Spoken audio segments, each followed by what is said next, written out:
Hi,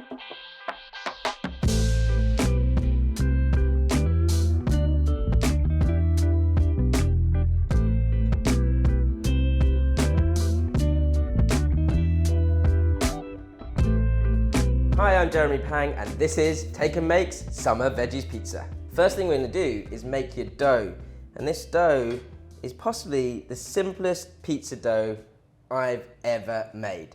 Self-raising flour, it's always good to keep a little bit of flour aside just so you can use it to dust later on. Sieve that through.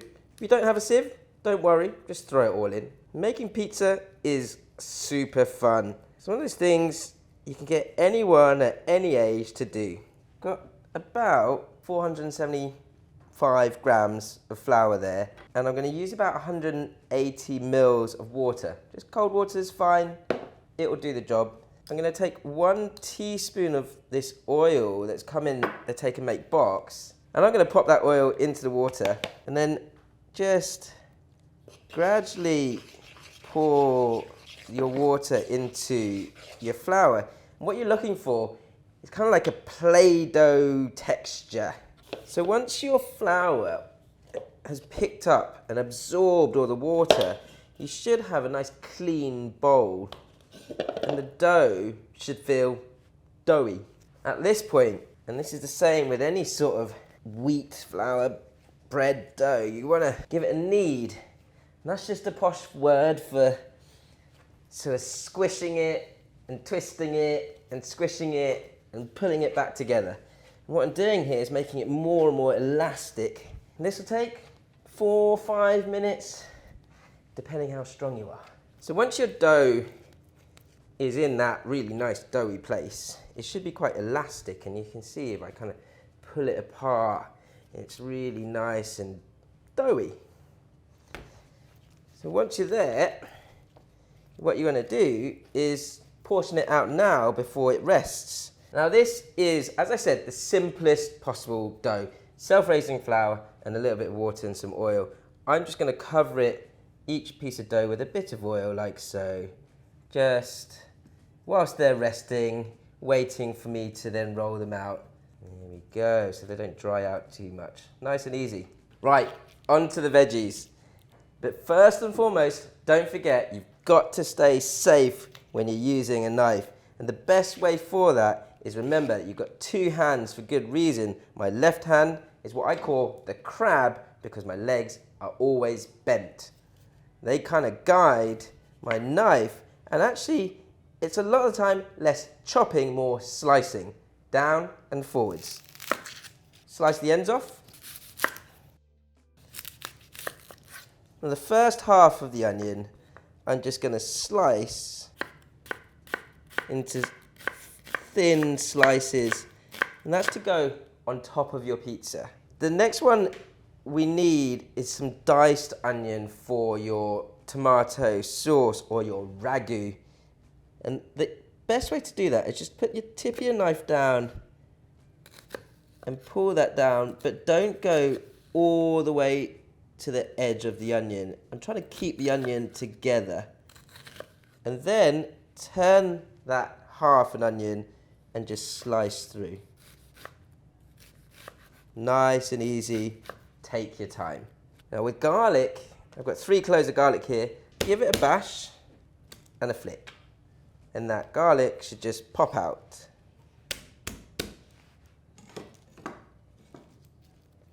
Roughly chop your garlic. Remember your crab, down and forwards with your knife. It doesn't need to be too fine, just once over. This is easy. 3 fingers over the top of your knife, and then just up and down. Straight in with your onion.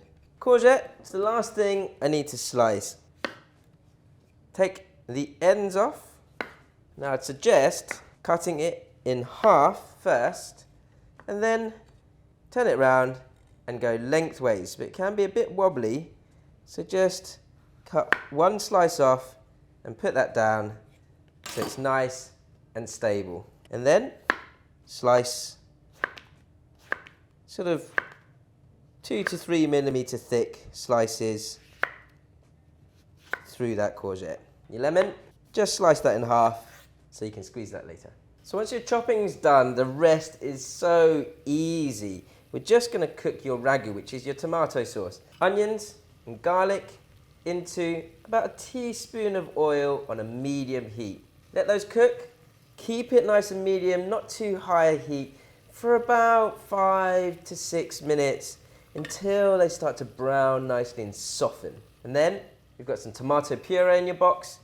All that goes in, a little bit of water, about 2 to 3 tablespoons should do it, and then just give that a mix. Cook it for about 5 to 10 minutes. You might want to lower the heat, keep it on a low simmer or bubble for that time, just so it doesn't burn. Now this recipe is super healthy. We're gonna go without any cheese, but we're gonna make our own cheese, kind of. And this is a butter bean pesto. I've got some rosemary here, which is just dried rosemary, will add a lot of flavor to this topping. Just sieve out the liquid, and then these butter beans can go straight in with the rosemary. The rest of that oil, just a teaspoon, can go into this. And then a squeeze of 1 lemon. And the best pip catcher I've ever had is my hand. You see? Then all you have to do is squish or mash. And I'm just going to use a fork and press into these butter beans until the whole thing is nicely mashed. Now, after mashing your beans, they should come out kind of like this. I find sometimes that's a little bit on the thick side. So if you've got that water from your tin of beans, that just helps to ease it up a little. It just means that you can use this more in sort of dollops on top of the ragu, on top of the tomato sauce. Now it's time to piece the pizzas together. Dust the surface with a generous amount of flour, and there's nothing posh or difficult about this. Just roll it into a good size. A little tip here with your rolling pin.